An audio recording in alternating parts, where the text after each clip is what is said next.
Students, पिछले video में बात कर रहे थे, लास्ट हमने छोड़ा था अध्यारोपण का सिद्धांत, तो उसी को थोड़ा कंटिन्यू करते हैं, वो थोड़ा रह गया था। तो हम बात कर रहे थे पिछले वीडियो में लास्ट टॉपिक पर अध्यारोपण का सिद्धांत, प्रिंसिपल ऑफ सुपरपोजिशन। 11th में भी पढ़ा था इसके बारे में। अब 11th कही गएंगे कि सर हमने तो क्लास ही नहीं ली, तो आज उसको देख लेते हैं। अध्यारोपण का सिद्धांत क्या है? प्रिंसिपल ऑफ सुपरपोजिशन जनरल है, आगे भी कई चैप्टर में यूज होगा, 11th में भी था। जब भी कोई इक्वल नेचर की यानी कि सेम फिजिकल क्वांटिटी दो या दो से ज्यादा की बात होती है, उनका सम करना हो, ऐड करना हो, तब ये थ्योरी लागू होती है अध्यारोपण का सिद्धांत। जैसे यहां बात करें तो यहां बात करें कि आपके पास एक आवेश है Q1, एक दूसरा आवेश है Q2। अब Q1 और Q2, Q1 पर Q2 आवेश बल आरोपित करेगा, जिसे आप कूलॉम बल से निकाल सकते हो, वेरी सिंपल, कोई दिक्कत नहीं। लेकिन यहां एक और आवेश है Q3, Q4, Q5, Q6 वगैरह वगैरह आवेश है, और एक ये शो कर दिया Q है। अब कोई आवेश कई सारे आवेशों से घिरा हुआ है, ये सभी आवेश इस पर बल आरोपित करेंगे, तो टोटल बल Q1 आवेश पर कुल बल कितना होगा, वो टोटल बल नेट फोर्स निकालने के लिए किसका सिद्धांत काम में लेंगे? अध्यारोपण का सिद्धांत। यानी कि बहु आवेशों के मध्य बल ज्ञात करने के लिए आप अध्यारोपण का सिद्धांत काम में लेते हो। ये आवेश नेट फोर्स के बारे में बताता है, और ये जो सिद्धांत है ये कहता है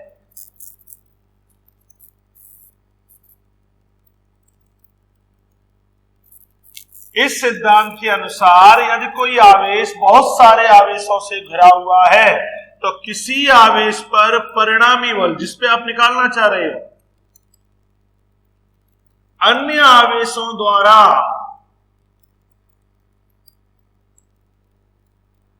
स्वतंत्र रूप से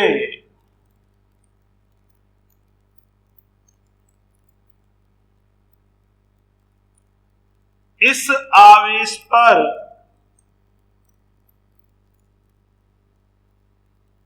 कार्यरत या लगने वाले कूलॉम बलों के सदिश योग के बराबर होता है, वेक्टर सम।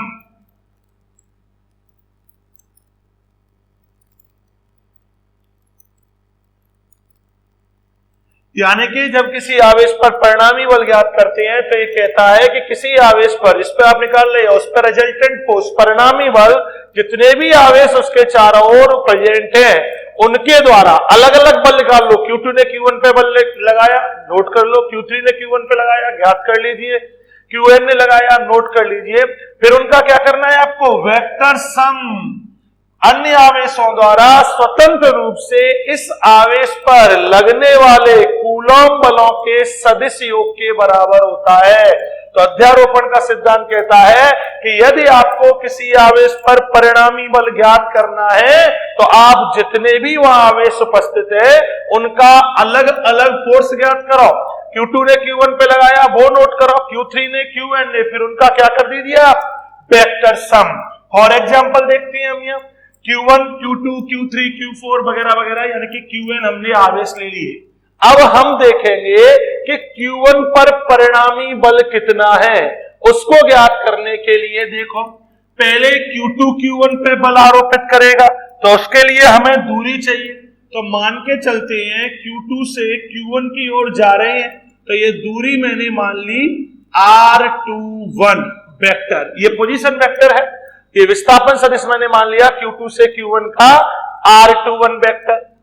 ऐसे ही Q3 से Q1 की ओर जाने पर ये जो विस्थापन सदिश है, ये मैंने ले लिया R31 वेक्टर, और Qn से Q1 की ओर विस्थापन सदिश ले लिया मैंने Rn वेक्टर। हमें Q1 पर परिणामी बल ज्ञात करना है, उसके लिए हमें डिस्टेंस की जरूरत होगी, तो मैंने विस्थापन सदिश Q2 से Q1 की ओर R21 वेक्टर, Q3 से Q1 R31, Qn से Q1 Rn1।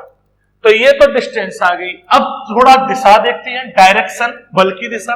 क्योंकि ये सभी पॉजिटिव है तो Q2 Q1 दोनों पॉजिटिव है, तो Q2 Q1 पर जो बल आरोपित करेगा उसकी डायरेक्शन कहां होगी? तो प्लस और प्लस ये इसको प्रतिकर्षित करेगा, तो डायरेक्शन होगी आउटवर्ड। इसको लिखेंगे F12 force on first due to second, यानी कि Q1 आवेश पर Q2 आवेश द्वारा लगाया गया बल। प्रतिकर्षण की प्रकृति का है तो डायरेक्शन कहां होगी? आउटवर्ड।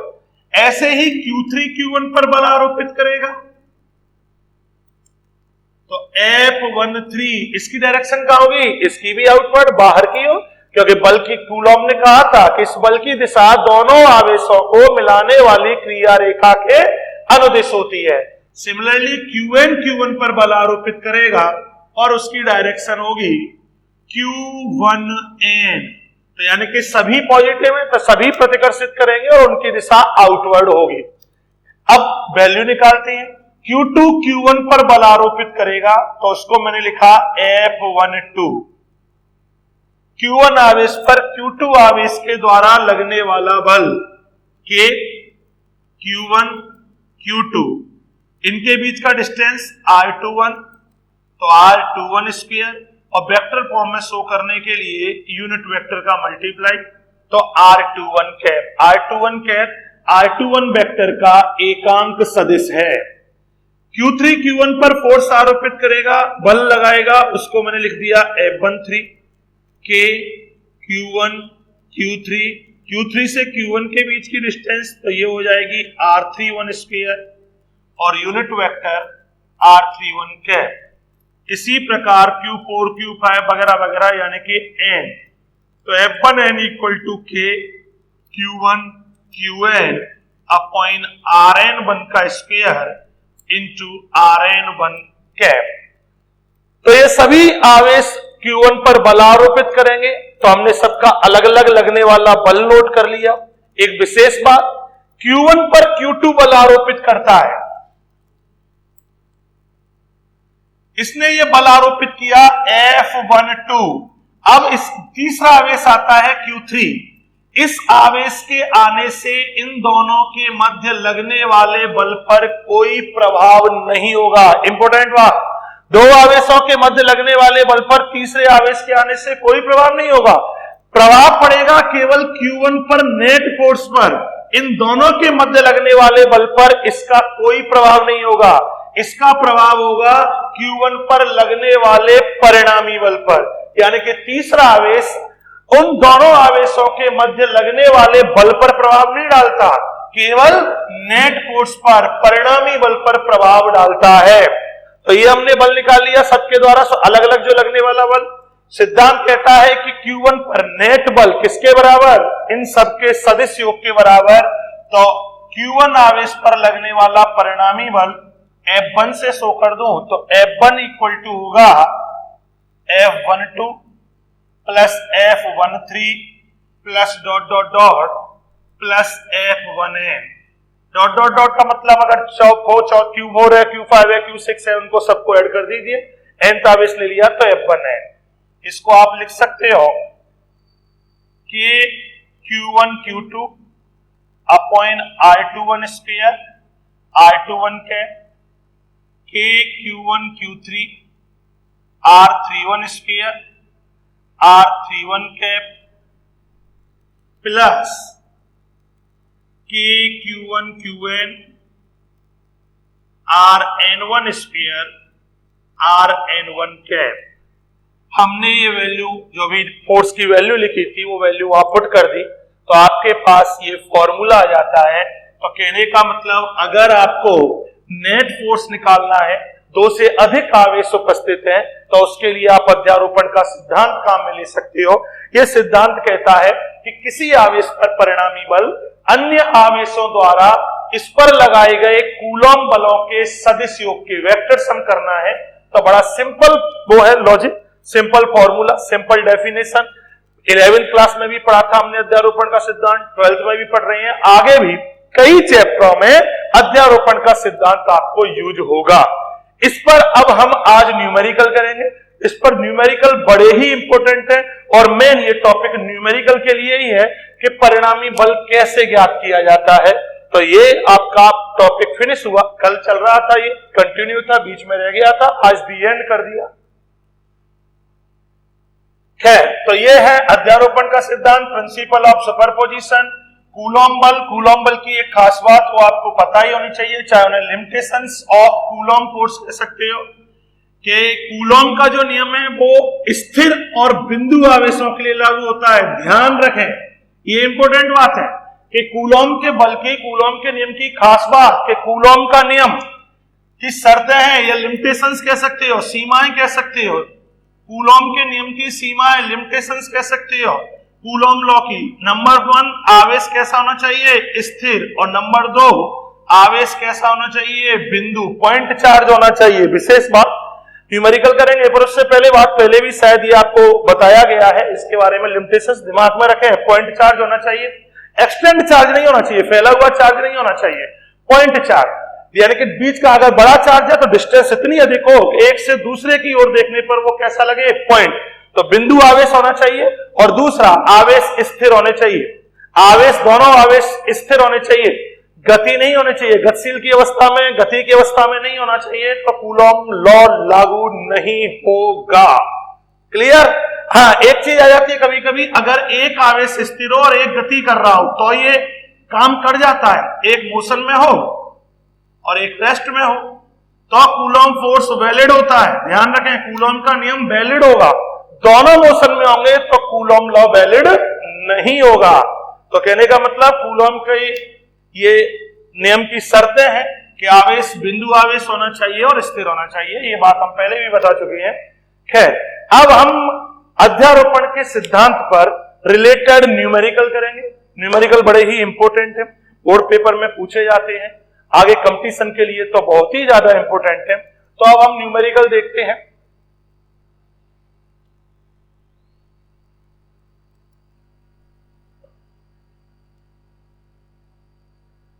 तो न्यूमेरिकल के लिए एक ट्राइंगल लेते हैं, ट्राइंगल, रेक्टेंगल, इन पे आधारित न्यूमेरिकल करेंगे। एक ट्राइंगल ले लिया, plus Q plus Q plus Q, समबाहु त्रिभुज ले लिया, plus Q plus Q plus Q, तीनों पे इक्वल चार्ज है, पॉजिटिव। इसको वर्टेक्स को ए नाम दे दिया, इसको बी नाम दे दिया, इसको सी नाम दे दिया। साइड भुजा ए और ए, समबाहु त्रिभुज जैसी मैंने शेप ले ली। तो हमें आज न्यूमेरिकल ही करनी है, प्रिंसिपल ऑफ सुपरपोजिशन, अध्यारोपण के सिद्धांत पे आधारित। करें कि नहीं करें? हाँ, यस, बड़े इंपॉर्टेंट न्यूमेरिकल है, बड़े ध्यान से करना है आपको। तो और आसान न्यूमेरिकल है। तो हमने एक त्रिभुज लिया, समबाहु त्रिभुज, plus Q plus Q plus Q, charge present है, इनकी भुजाएं ए, समबाहु त्रिभुज जैसा वैसा मत कहना कि सर यहां कहां दिख रहा है समबाहु, ये भुजा तो छोटी दिख रही है, डायग्राम है, इमेजिन कर लो, सपोज कर लो। तो ये ले लिया, वर्टेक्स ले लिए, ए बी सी, पॉइंटों के नाम दे दिए, और आपको इस तरीके का फिगर देके आपसे कहा जाता है कि बिंदु ए पर स्थित आवेश, ए बी सी, सी कर देते हैं, बिंदु सी पर स्थित आवेश पर परिणामी बल ज्ञात करो। What is the net force on charge q at point A, यानी कि net force on A, on C, sorry, net force on A पूछे, बी पूछे, सी पूछे, किसी को भी पूछे, तो नेट फोर्स ऑन सी या नेट फोर्स ऑन ए या नेट फोर्स ऑन बी क्या होगा, ये आपसे पूछा जाता है।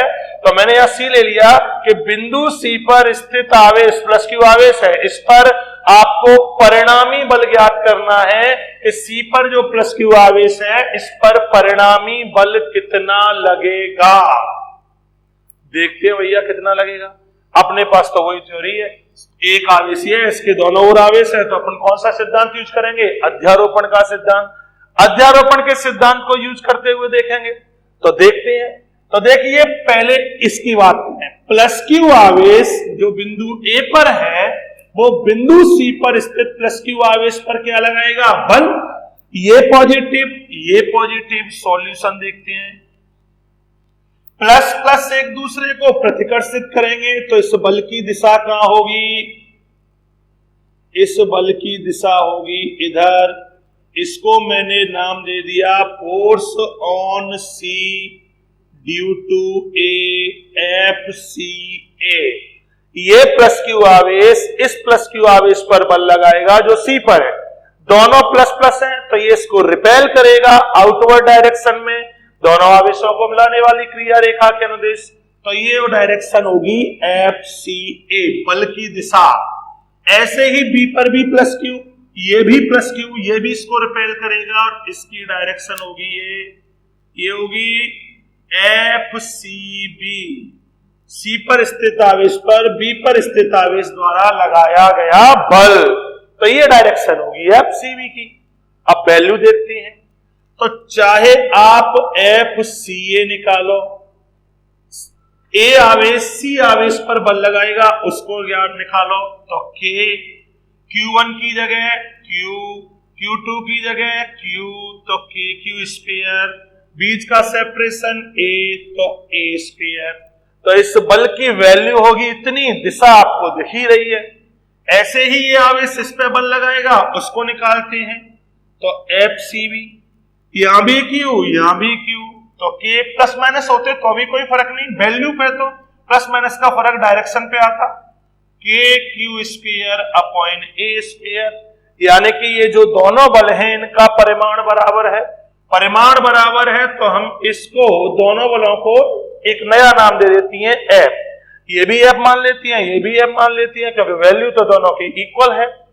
अब हमें निकालना है नेट फोर्स। वैल्यू आ गई FCA और FCB की, ए ने लगाया बी ने लगाया, उस बल का मान आ गया।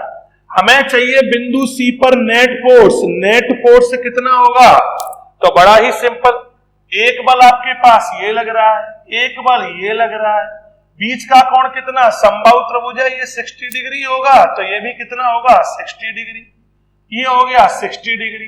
बल के मान बराबर हैं, तो बड़ा कॉमन सी बात है, जब दो बल समान परिमाण के होंगे तो ये आवेश किधर भगेगा, इधर जाएगा नहीं ना इधर जाएगा, कहां जाएगा, बीच में से जाएगा, यानी कि 30 डिग्री पर। तो डायरेक्शन तो क्लियर हो गई कि जो बिंदु सी पर परिणामी बल लगेगा उसकी डायरेक्शन कहां होगी, इनके मध्य में। ये आवेश कहां से जाएगा, मध्य से जाएगा। जब समान परिमाण के लगते हैं तो कहां से, बीच से। 60 डिग्री का था तो 30 डिग्री पर। वैल्यू कितनी होगी, बिंदु सी पर स्थित आवेश पर परिणामी बल कितना होगा, क्योंकि ये दो बल है भाई, तो उसके लिए आपके पास है अध्यारोपण का सिद्धांत।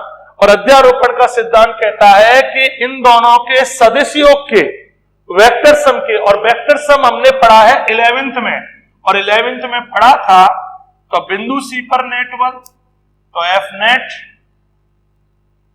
ये होगा आपका FCA प्लस FCB, दोनों के सदिश योग के FCA और FCB दोनों इक्वल है, परिमाण में दोनों बराबर है, तो सदिश योग तो आपने पढ़ा, तो F net equal to FCA को हम F बोल सकती हैं, FCB को F बोल सकती हैं। तो 11th क्लास में पढ़ा था कि परिणामी बल ज्ञात करने का सदिश योग का नियम क्या है, तो आपने पढ़ा था R equal to under root P square plus Q square plus 2PQ cos theta. P square की जगह F, Q स्क्वायर की जगह F, क्योंकि दोनों के परिमाण बराबर है, F मान लिए, प्लस 2PQ तो F into F square cos theta, theta की जगह कितना 60 डिग्री, क्योंकि दोनों के बीच कितना कोण है 60 degree. F square F square F square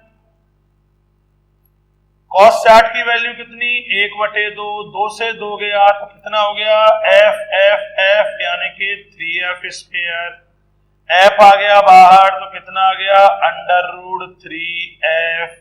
तो बिंदु C पर स्थित आवेश पर नेट बल कितना होगा अंडर रूट 3F। F की वैल्यू आपके पास है तो under root 3K q square upon a square.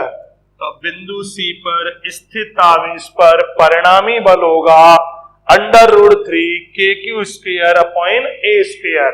Direction already थी, दोनों बल बराबर मान के हैं, 60 डिग्री पर लग रही हैं, तो परिणामी डायरेक्शन कहाँ होगी? इसके बीच में। तो बिंदु सी पर जो नेट फोर्स होगा उसकी दिशा कहाँ होगी? बिल्कुल मध्य में, यानी कि इससे 30 डिग्री पर। तो बड़ा ही अच्छा क्वेश्चन है, आपको ये नोट कर लेना चाहिए और इस पे आधारित आगे भी सवाल करेंगे। तो आपको इस तरीके की एक शेप दे रखी होगी और आपसे पूछा जाएगा कि इस समबाहु त्रिभुज जैसी शेप है आपको, कि बिंदु ए, बिंदु बी या बिंदु सी जो भी आपको दे रखे, मैंने बिंदु सी पर परिणामी बल पूछा है, तो इसके लिए आपको अन्य दो आवेशों द्वारा बल ज्ञात करना है। प्लस प्लस थे तो रिपेल करेंगे, तो हमने डायरेक्शन शो कर दी। वैल्यू चूंकि चार्ज समान है, दूरी समान है, तो दोनों आवेशों द्वारा जो सी पे बल लगेगा उनके मान भी क्या होंगे? बराबर। उसको मैंने एफ नाम दे दिया। सदिश योग का त्रिभुज का नियम, समांतर चतुर्भुज का नियम, वहां अपने परिणामी सदिश का परिमाण निकाला था, फॉर्मूला पता है आपको, R = √P square plus Q square plus 2PQ cos theta. 11th में वेक्टर जो पढ़ा है उसका ज्ञान बड़ा जरूरी है, तो वो आपको दोबारा देख लेना चाहिए। तो उससे ये वैल्यू लगा दी, एंगल 60 डिग्री, 1/2, 2 से 2 ये, और वैल्यू रख दी। डायरेक्शन बिल्कुल बीच में, जब समान मान के बल आरोपित होते हैं तो परिणामी दिशा उनके मध्य में होती है। तो ये है आपका ये। इसी तरीके से एक और आपको क्वेश्चन पूछते हैं, ये आप खुद करोगे।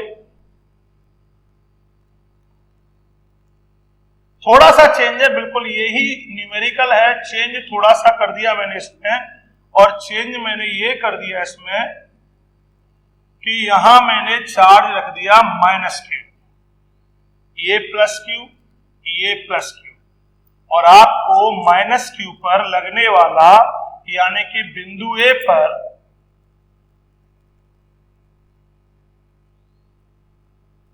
स्थित आवेश पर परिणामी बल ज्ञात करो।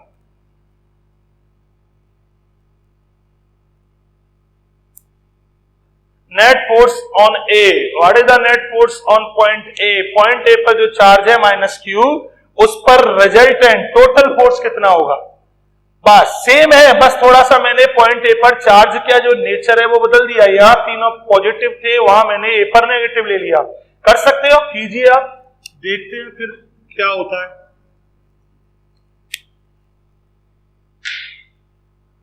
तो देखिए क्या होगा, बिंदु ए पर है -Q, शायद कोई ए मान लेते हैं, तो बिंदु ए पर बी पर जो चार्ज है वो फोर्स लगाएगा, सी पर चार्ज है वो फोर्स लगाएगा, ये पॉजिटिव चार्ज है, ये नेगेटिव, जब ये इस पे फोर्स लगाएगा तो क्या करेगा? अट्रैक्ट। तो ये इसको अट्रैक्ट करेगा, नाम दे दिया force on A due to C, यानी कि बिंदु ए पर आवेश पर बी पर स्थित आवेश द्वारा लगाया गया बल, ये पॉजिटिव है तो इसको क्या करेगा? अट्रैक्ट। ऐसे ही ये पॉजिटिव है तो ये इस नेगेटिव को क्या करेगा? अट्रैक्ट। ये होगा force on A due to C, दोनों ही अट्रैक्ट करेंगे। चार्ज इक्वल है, डिस्टेंस इक्वल है, तो बड़ा simple, FAB = FAC = KQ² upon A square. अब कई सोच रहे हैं या तो -Q था, यहां भी यहाँ +Q था, तब भी यही फॉर्मूला था। तो मैंने पहले ही कहा कि माइनस प्लस का फर्क केवल डायरेक्शन में पड़ता है, मान में नहीं। के Q1 की जगह Q, Q2 की जगह Q, तो Q², डिस्टेंस A तो A², वैल्यू तो यही आएगी, डायरेक्शन चेंज होगी, प्लस माइनस कुछ भी हो, बल के मान पर कोई फर्क नहीं पड़ना। फर्क पड़ेगा दिशा पर, जो हम ऑलरेडी लगा चुके हैं। तो ये आ गया ये। अब दोनों इक्वल है, बिल्कुल सिंपल, फिर आगे की कहानी समझ ही गए होंगे। जब ये इक्वल है तो इसको आप F नाम दे सकते हो। रिजल्टेंट फोर्स निकालोगे, सारी कहानी क्लियर है, बिल्कुल क्लियर कि बिंदु ए पर जो नेट फोर्स होगा वो कितना होगा? √3F। ये ही लॉजिक लगेगा, पूरा सेम टू सेम लगेगा। 60 डिग्री एंगल है यहां भी, दोनों के बीच का 60 डिग्री सेम यही लगेगा, यानी कि √3 KQ² अपॉन A स्क्वायर।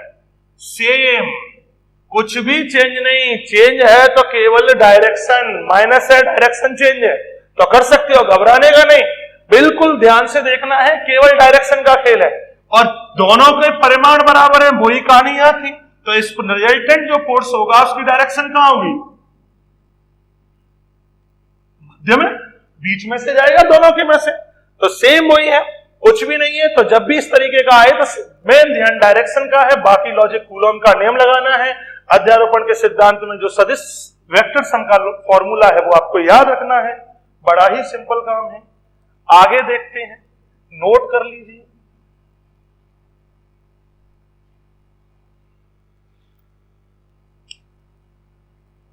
अब ये हुई ट्रायंगल की बात, अब हम करेंगे रेक्टेंगल की बात कि अगर ट्रायंगल की बजाय रेक्टेंगल आ जाए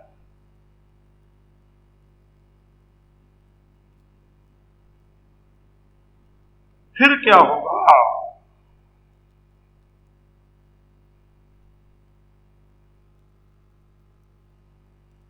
तो देखते हैं क्या होगा।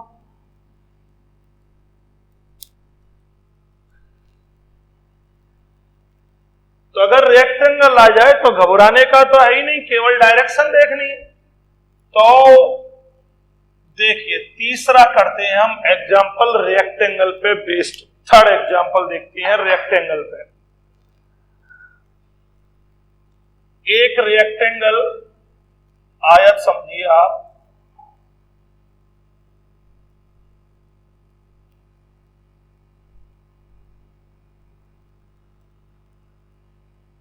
बिंदु ए, बी, सी और D, charge plus Q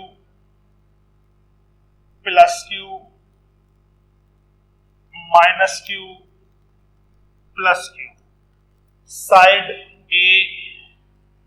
A और ए। तो एक रेक्टेंगल ले लिया, ए साइड है, चार्ज आपके सामने है, सी पर हमने नेगेटिव चार्ज रखा है।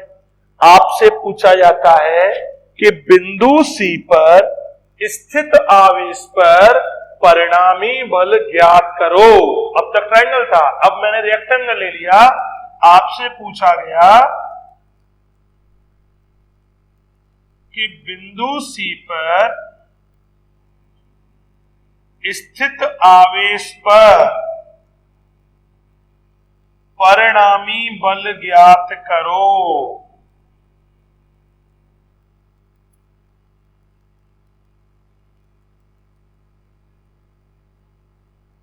कीजिए भैया गया। तो सी पर माइनस क्यू, सी तीन आवेशों से घिरा हुआ है, ये तीनों आवेश इस पर क्या लगाएंगे? बल आरोपित करेंगे। तो पहले देखते हैं बिंदु ए, बी देखते हैं, ए जी है बी और डी, फिर ए की बात करेंगे। बिंदु जो बी पर स्थित आवेश है प्लस क्यू, वो सी पर स्थित आवेश माइनस क्यू पर बल आरोपित करेगा। डायरेक्शन कहां होगी? बी पर प्लस क्यू, सी पर माइनस क्यू, प्लस माइनस को क्या करेगा? आकर्षित। तो डायरेक्शन होगी ये, इसको नाम दे दिया मैंने एफ सी बी। बिंदु सी पर स्थित आवेश पर बी आवेश द्वारा लगाया गया बल। ये एफ सी बी अब पूरा नहीं, शॉर्ट में कर देती है, एफ बी कर देता हूं, समझ तो आप जाते ही। और ये बताना कोई जरूरी नहीं है, अब आपको समझना ही है कि सारे बिंदु आवेश हैं, एफ बी नाम दे देता। एफ सी बी पूरा लिखो, शॉर्ट में समझ जाओ। तो एफ बी, बी आवेश ने सी पर बल लगाया, उसको मैंने नाम दे दिया एफ बी। प्लस है, ये माइनस को क्या करेगा? अट्रैक्ट। ये हो गया। वैल्यू रखें एफ बी की, क्या होगी? एफ बी इक्वल टू के, Q1 की जगह प्लस क्यू, Q2 की जगह माइनस क्यू, पर वैल्यू में कोई फर्क नहीं, तो के क्यू स्क्वायर। डिस्टेंस ए तो ए स्क्वायर। अब ये मत कहना कि सर ये माइनस है, माइनस भले ही है, माइनस का फर्क किस पे है? डायरेक्शन पर, वैल्यू पे कोई फर्क नहीं। तो के क्यू स्क्वायर अपॉन ए स्क्वायर। अब बिंदु डी पर स्थित आवेश, ये भी इस पे बल लगाएगा, ये प्लस ये माइनस, तो ये इसको अपनी ओर अट्रैक्ट करेगा भैया। तो ये हो गया F D, force due to D, यानी कि सी पर डी के द्वारा, शॉर्ट में लिख दिया। तो ये इसको अपनी ओर खींचेगा, वैल्यू शायद इसकी भी इतनी ही होगी, के क्यू स्क्वायर अपॉन ए स्क्वायर, यानी कि ये दोनों फोर्सों की वैल्यू इक्वल है। अब ए की बात करते हैं, बिंदु ए पर स्थित आवेश सी पर स्थित आवेश को अपनी ओर आकर्षित करेगा, ये प्लस है ये माइनस है, ये इसको अपनी ओर खींचेगा। इसको मैं लिखे देता हूं एफ ए, क्या होगी वैल्यू, के Q square plus q minus Q Q square, distance विकर्ण हो गया, विकर्ण कितना होगा, ये ए है ये ए है, तो ये विकर्ण की वैल्यू कितनी होगी, बताइए कितनी होगी, बोलिए। तो विकर्ण की वैल्यू होगी a√2 या √2a, तो इसकी वैल्यू होगी a√2 या √2a, निकाल सकते हैं, पाइथागोरस थ्योरम आपके पास है उससे निकाल लीजिए।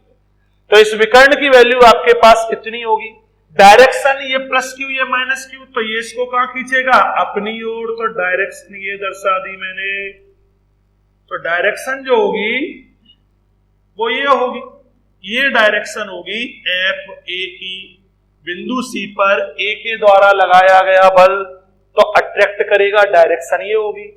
तो बिंदु सी पर 3 ने बल लगाया, प्लस क्यू और प्लस क्यू, तीनों अट्रैक्ट करेंगे, डायरेक्शन शो कर दी। हमें बिंदु सी पर स्थित आवेश पर परिणामी बल ज्ञात करना है।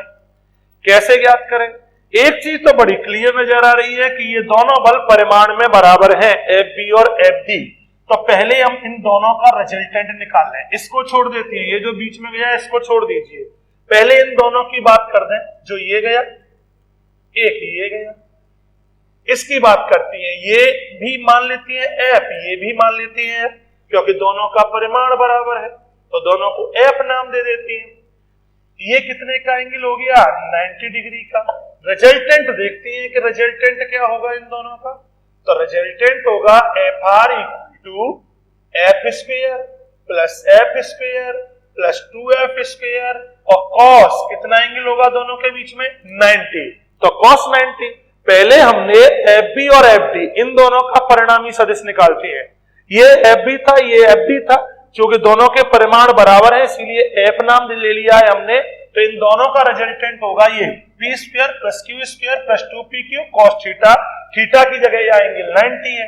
कॉस 90 की वैल्यू जानते ही हो आप, कितनी होती है कॉस 90 की वैल्यू, 0, तो कितना बचा 2f स्क्वायर और √2f, रिजल्टेंट फोर्स कितना आया, √2f, किसका रिजल्टेंट, एफ बी और एफ डी का रिजल्टेंट, सी पर लगने वाले परिणामी बल का रिजल्टेंट नहीं। तो एफ आर है बी और डी के कारण इस सी पर स्थित आवेश पर लगने वाले बल का रिजल्टेंट परिणामी बल √2f। एफ आर की डायरेक्शन कहां होगी, बड़ी सिंपल बात है, जब परिमाण बराबर होते हैं तो दिशा कहां जाएगी, बीच में, दोनों के मध्य में जाएगा आवेश। तो इसकी जो परिणामी बल लिया है उसकी डायरेक्शन कहां होगी, इधर होगी, एफ आर यानी कि 45 डिग्री पर होगी, 90 का है तो एफ आर की डायरेक्शन ही होगी।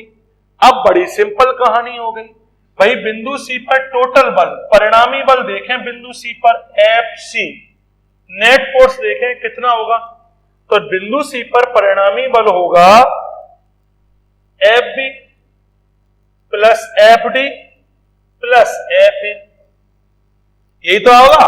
बी ने लगाया, डी ने लगाया, ए ने लगाया, बी और डी ने लगाया, ये हमने निकाल लिया, ये कितना है एफ आर प्लस एफ ए। भाई बी और डी का परिणामी बल हमने निकाल लिया एफ आर, तो ये हो गया एफ आर प्लस एफ ए, ये हो गया एफ ए। क्योंकि दोनों बलों की डायरेक्शन सेम है, जब दो सदिश हैं, दो फिजिकल क्वांटिटी हैं, उनकी डायरेक्शन समान हो, वेक्टर की डायरेक्शन दिशा समान हो, तो वेक्टर सम की जरूरत ही क्या है, डायरेक्ट जोड़ दीजिए। डायरेक्ट का मतलब ये है कि एफ सी नेट फोर्स आएगा F R plus F A, F R की वैल्यू √2f और एफ ए की वैल्यू आपके पास है के Q square upon a√2 √2। F की वैल्यू वहां से निकाल देते हैं, एफ की वैल्यू कोई से भी लगा दो, KQ² upon a², KQ², sorry a√2 का स्क्वायर होगा तो ये हो जाएगा KQ² अपॉन 2 और a², बराबर होगा KQ1 Q2 अपॉन r², तो KQ² upon 2a², KQ² upon 2a², KQ² upon a² common ले लो तो √2 प्लस 1/2 आ गया net force on C. Very simple, ये आ गया KQ² upon a², net force on C. देख लीजिए, समझ लीजिए, फिर दोबारा इसको रिपीट करते हैं, समझाते हैं क्या हुआ।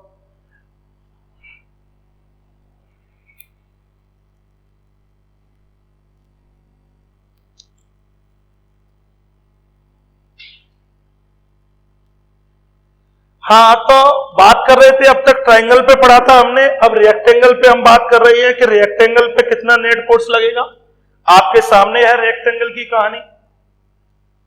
तो हमने एक आयत लिया, उसकी भुजाएं इक्वल a मान ली, चार्ज इस तरीके से डिस्ट्रीब्यूट किया जैसा आपके सामने क्लियर है, plus Q plus Q plus q minus Q, बिंदु सी पर माइनस क्यू था और इस बिंदु सी पर जो माइनस क्यू है उस पर परिणामी बल निकालना था।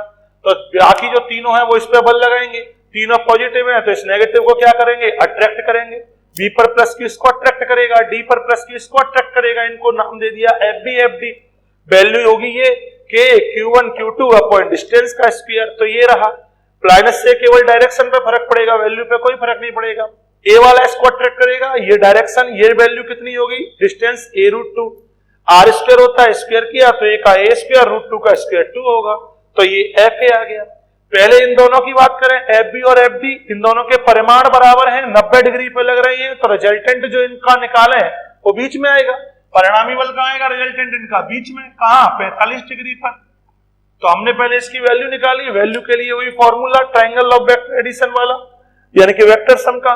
तो cos 90 की वैल्यू 0 और रिजल्टेंट फोर्स आ गया √2F, यानी कि इन दोनों का रिजल्टेंट फोर्स √2F होगा। कहां होगा, बीच में, डायरेक्शन लगा दी। FA और FR दोनों की डायरेक्शन सेम है, जब वेक्टर दोनों की डायरेक्शन सेम है तो डायरेक्ट जोड़ सकते हैं, हमने उनको डायरेक्ट जोड़ दिया, ये वैल्यू रख दी, F की वैल्यू रख दी, ऐड किया तो ये आ गया FC, यानी कि फोर्स ऑन सी, नेट जो फोर्स होगा सी पर वो ये होगा, और ये जो डायरेक्शन होगी वो ये होगी, नेट फोर्स की डायरेक्शन ये होगी, ध्यान रखें।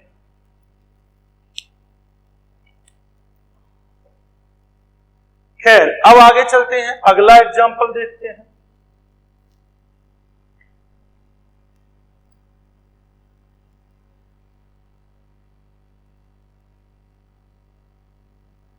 अगले एग्जांपल में फिर हम एक रेक्टेंगल लेते हैं और चार्ट डिस्ट्रीब्यूशन है वो सिमेट्रिकल लेते हैं। ये एक ट्रिक है, शॉर्ट ट्रिक, और इसका आंसर अब आप आगे से डायरेक्ट दो। अगला जो एग्जांपल लिया उसमें हमने एक रेक्टेंगल लिया,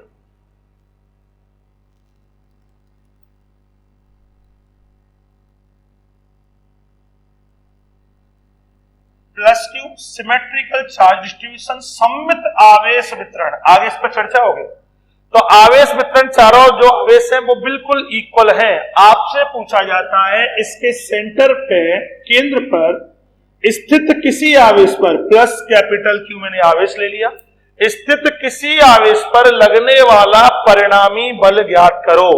डायग्राम में आवेश आपको दिख रहा है, आवेश बिल्कुल समान है, सममित है, यहां प्लस क्यू, यहां प्लस क्यू, यहां प्लस क्यू, यहां प्लस क्यू। ये मैंने ए शो कर दिया आपको साइड, और आपको इसके केंद्र पर एक आवेश दे दिया और उससे आपको पूछा जाएगा कि इस केंद्र पर स्थित आवेश पर परिणामी बल ज्ञात करो। प्लस क्यू आवेश जो आपको दिख रहा है, जरूरी नहीं प्लस क्यू, माइनस क्यू हो तो अभी आंसर वही आएगा जो अब आएगा। प्लस क्यू आवेश पर स्थित परिणामी बल ज्ञात करो जब ऐसी सिचुएशन आए, आवेश वितरण सममित हो, समान हो, तो और डिस्टेंस इक्वल आपको दिख ही रही है, साइड बराबर है, तो इस केस में केंद्र पर स्थित आवेश पर अगर नेट फोर्स पूछे तो कितना होगा 0। सिंपल आंसर, एक स्टेप का आंसर। यदि सिमेट्रिकल चार्ज डिस्ट्रीब्यूशन है तो केंद्र पर स्थित आवेश पर परिणामी बल कितना होगा 0। ठीक, हिंट में समझना पहले क्यों होगा। देखिए ये प्लस क्यू, ये प्लस क्यू, ये इसको क्या करेगा रिपेल करेगा, F B due to B, इस आवेश पर बी पर के कारण लगने वाला बल, डी प्लस क्यू, ये प्लस क्यू, ये इसको क्या करेगा रिपेल करेगा, ए पर प्लस क्यू, ये इसको क्या करेगा रिपेल करेगा, प्रतिकर्षित करेगा, सी पर ये इसको क्या करेगा रिपेल करेगा, प्रतिकर्षित करेगा। यहां से यहां तक की डिस्टेंस जो सेपरेशन ये होगा, मान के चलो स्मॉल आर, ये भी स्मॉल आर, ये भी स्मॉल आर, ये भी स्मॉल आर। चार्ज इक्वल है ही, डिस्टेंस इक्वल है ही, तो ये चारों फोर्स परिमाण में क्या होंगे बराबर होंगे। डायरेक्शन देखो, ये इसको कैंसिल कर देगा खत्म, ये इसको कैंसिल कर देगा खत्म, तो नेट फोर्स कितना होगा 0। कहानी आ गई होगी समझ में पूरी कि अगर चार्ज वितरण सममित है, चार्ज डिस्ट्रीब्यूशन सिमेट्रिकल है, plus Q plus Q plus Q plus Q, आपको सेंटर पर स्थित किसी आवेश पर परिणामी बल पूछा जाए तो आंसर आएगा 0। ये एक हिंट मैं दिया था, प्रूव करें इसको। अगर नहीं आया तो देखो प्रूव करके आपको बताते हैं कि 0 कैसे आया। देखिए प्रूव करने के लिए बड़ा ही सिंपल लॉजिक है। ये हो गया सेंट्रल पॉइंट, यहां चार्ज मान लिया प्लस क्यू, यहां से यहां का जो डिस्टेंस है वो मैंने मान के चलो स्मॉल आर, तो ये भी स्मॉल आर, ये भी स्मॉल आर, सभी क्या होंगी small R, small R small R small R. अब देखिए प्रूव करते हैं कैसे। बी पर स्थित आवेश प्लस क्यू, इस पर बल लगाएगा प्लस क्यू इसको प्रतिकर्षित करेगा तो इधर करेगा इस डायरेक्शन में। तो देखो एफ बी कितना होगा के, Q1 की जगह Q, Q2 की जगह capital Q, Q into capital Q, distance कितनी आएगी R, तो R स्पीड। जो FB होगा वही FC होगा, वही FD होगा, वही FA होगा, क्योंकि चार्ज आवेश समान Q और capital Q distance R, Q capital Q distance R, Q capital Q distance R। तो चाहे B लगाए, C लगाए, D लगाए, A लगाए, कोई भी प्लस क्यू पर बल लगाएगा तो उसकी वैल्यू ये होगी F A, F B, F C, F D, F A. कहने का मतलब चारों अब बिंदुओं पर स्थित आवेश के द्वारा लगने वाला बल परिमाण में समान होगा। डायरेक्शन क्या होगी जस्ट अपोजिट, अभी समझाई थी, बाकी इसको कल सॉल्व करेंगे। आज के लिए इतना ही।